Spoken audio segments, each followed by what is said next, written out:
सब network crime world को subscribe करें, बेल आइकन दबाएं और अपडेट पाएं।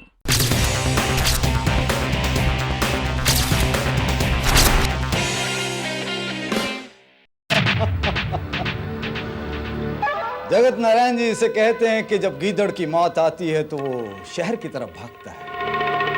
आपके इस रंजीत चोपड़ा ने राजनीति में आकर मुझे लगता है कि अपनी बर्बादी की सीढ़ी पर पहला कदम रख दिया। कहीं इसका उल्टा न हो जाए मिस्टर विकास वर्मा। रंजीत चोपड़ा आपकी बर्बादी का सबब न बन जाए। ऐसा कुछ नहीं होगा जगत नारायण जी। आपको शायद एक पुरानी कहावत याद नहीं है। कहते हैं कि कौवों के शाप से गांव नहीं उजड़ा करते। और आपको तो शायद मालूम नहीं कि रंजीत का बुरा वक्त शुरू हो चुका है। वो तो बेचारा फंस चुका है। एक जवान लड़की के पेट में पल रहे नाजायज बच्चे का बाप है। और फिर ऐसी खबरों को फैलते हुए वक्त नहीं लगता है। आप तो जानते हैं कि जनता कितनी जज्बाती होती है। क्या यह सच है कि रंजीत चोपड़ा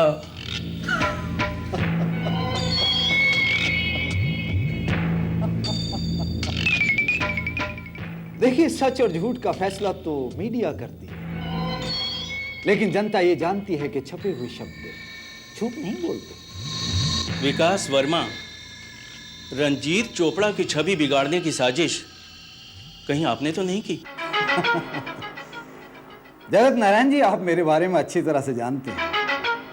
मैं अपनी छवि बनाने में यकीन करता हूं, दूसरे की छवि बिगाड़ने में नहीं। और फिर राजनीति में तो अपनी छवि बनाने के लिए कई तरह की टेढ़ी मेढ़ी चालें चलनी पड़ती हैं, कई पैतरे बदलने पड़ते हैं। फिलहाल तो अभी आप रंजीत चोपड़ा का तमाशा देखिए। देखिए आगे आगे क्या होता है। मैंने 4 महीने तुम्हारा इंतजार किया रंजीत, लेकिन तुम नहीं लौटे, तो मजबूरन मुझे यहाँ आना पड़ा। अगर तुम्हें मेरी इस मजबूरी का पता चलेगा रंजीत, तो तुम खुद मुझे लेने आओगे। जानते हो मेरी वो मजबूरी क्या है रंजीत? I am pregnant. मैं प्रेग्नेंट हूँ। और जानते हो उस बच्चे का बाप कौन है? उस बच्चे के बाप इकबाल, तुम हो रंजीत। कैसेट रिवाइंड करो। तुम उस बच्चे के बाप तुम हो रंजीत। और कर्नल भाई, अब तक इस कैसेट से इस लड़की का कोई सुराग नहीं मिला। समझ में नहीं आता ये लड़की कौन है, कहां है। ले करो। लेकिन तुम नहीं लौटे, तो मजबूरन मुझे यहाँ आना पड़ा। अगर तुम्हें मेरी इस मजबूरी का पता चलेगा रंजीत, तो तुम खुद मुझे लेने आओगे। जानते हो मेरी वो मजबूरी क्या है रंजीत? I am pregnant. और जानते हो उस बच्चे का बाप कौन है? उस बच्चे के बाप तुम हो रंजीत। तुम। मैं जानती हूँ रंजीत, तुम इस बच्चे को समाज के सामने जरूर अपनाओगे। मेरी खातिर ना सही, इस नहीं इकबाल, नहीं। इसमें से कोई क्लू नहीं मिल रहा है। आखिर कैसे पहुंचा जाए इस लड़की तक?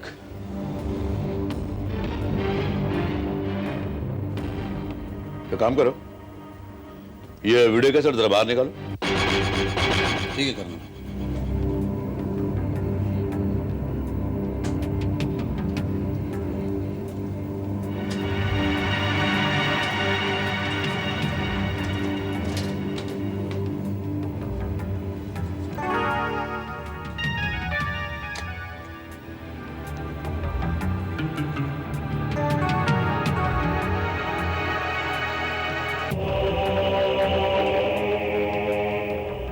Galaxy video parlour.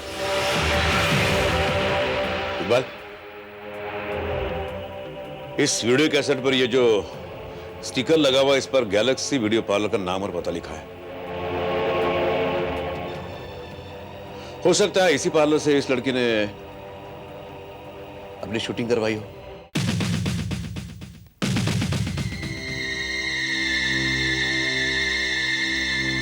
हाय रंजीत, कैसी लग रही हूँ मैं? तुम्हें याद है रंजीत, तुम कहा करते थे कि मैं किसी भी फिल्मी हीरोइन से भी ज्यादा खूबसूरत हूँ, और अगर मुझे मौका मिले तो मैं किसी भी हीरोइन की छुट्टी कर सकती हूँ। और याद है रंजीत, तुम मुझे एक बड़ी फिल्म में काम दिलाने वाले थे। यस सर, इस वीडियो ये लड़की हम ही से बनवाई थी। कब? 4-5 दिन हो गए सर। अच्छा वीडियो भाई, अन्ना हिंदी समझेगा कि नहीं पता नहीं। अन्ना, जिस चौकरी ने तुमसे वीडियो शूटिंग करवाया था, वो चौकरी को तुम जाति तौर पर पहचानता क्या? बोले तो पर्सनली? नहीं सर, हम उसको पर्सनली नहीं जानता सर। वो लड़की यहाँ स्टूडियो में आई थी? ये शूटिंग तुमने यहीं पे की थी? नो सर, ये लड़की होटल पैराडाइज में ठहरी थी, हमको उसने उधर ही बुलाया था। Hotel paradise? उसके साथ और कौन था? वो अकेली थी सर। अकेली लड़की को तुमने शूट किया? बोले तो उसका वीडियो बनाया। कौन से रूम में ठहरी थी? Room number 203।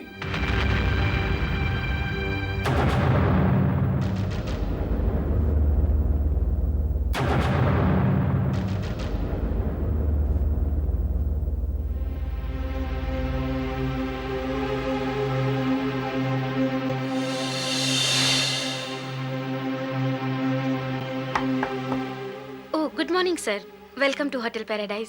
बुकिंग चाहिए सर आपको? Oh, can I help you? मुझे मिस आकांक्षा से मिलना है। उनके रूम का नंबर क्या है? Okay, just a minute sir.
Come in.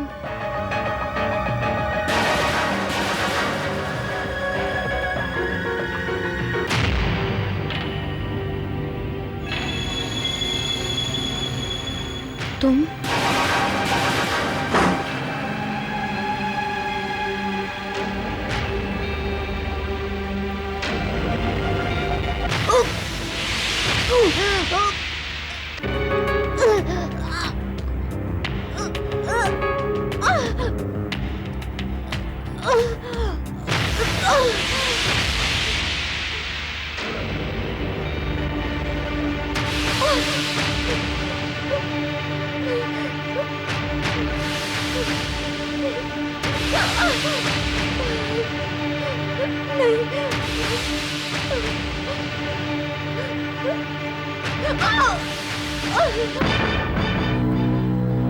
Excuse me. Welcome to hotel Paradise sir. आपकी कोई बुकिंग है सर? जी नहीं, लेकिन एक जानकारी चाहिए। क्या आपके इस होटल में रूम नंबर 203 में कोई आकांक्षा नाम की औरत ठहरी हुई है? जी सर, आपको उनसे मिलना है? जी हाँ, वो अकेली ठहरी हुई है या उनके साथ और भी कोई है?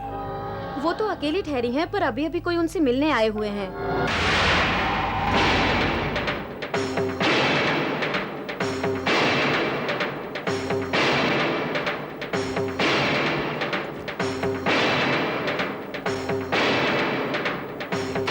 एक बार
लगता है हमें यहाँ पहुंचने में देर हो गई।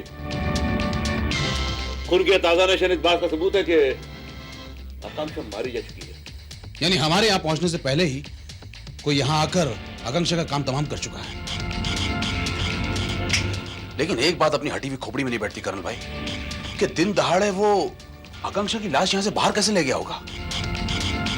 बस बाथरूम चेक करो।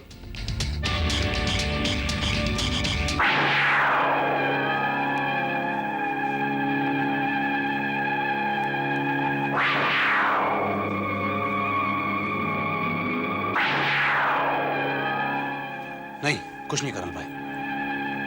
बात ये बिखरा हुआ सामान देखकर लगता है कि किसी बड़े सूटकेस में लाश को डालकर कातिल ऐसे भाग गया। Come on, move. Let's go.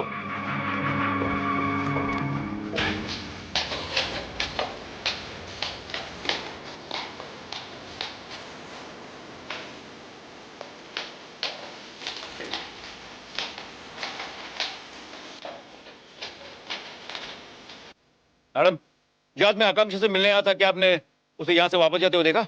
जी हाँ, वो अभी अभी गए हैं, लेकिन उनके हाथ में एक बड़ा सा सूटकेस था। ओह नो, तो मैंने एक बात। क्या कहा आपने? आपको लड़की का पता मिल गया?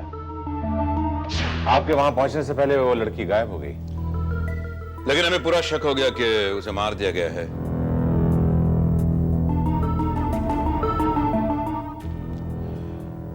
कातिल का हुलिया भी हम जानते हैं। होटल साहब से हमें पता चला, लेकिन अब तक आकांक्षा की लाश हमें नहीं मिली। कातिल जरूर कोई दरिंदा होगा जिसने एक प्रेग्नेंट लड़की का कत्ल कर दिया। प्रेग्नेंट? लेकिन ये आप यकीन से कैसे कह सकते हैं कि वो प्रेग्नेंट थी?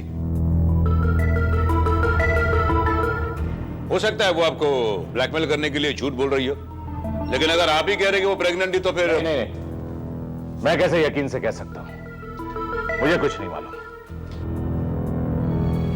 कर्नल, अगर आकांक्षा छोटी थी तो उसका कत्ल क्यों किया गया?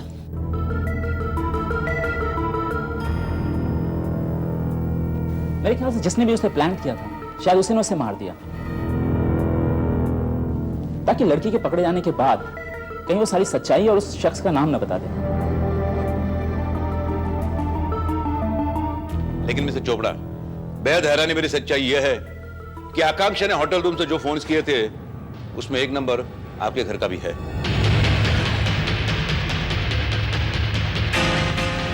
हमने होटल से फोन कॉल्स की लिस्ट चेक की है। एनीवे, अगर आकांक्षा जिंदा है और वो हमें मिल गई तो वो ये भी बता देगी कि उसने आपके घर पे फोन पे किससे कातिल का पता लगाना होगा।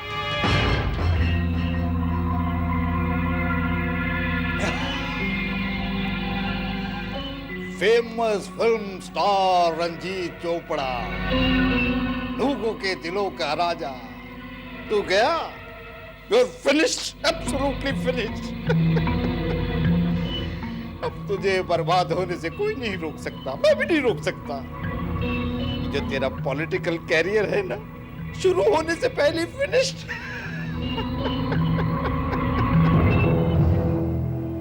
इधर आकांक्षा की लाश मिली और इधर तेरी स्टोरी फिनिश्ड।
लाश?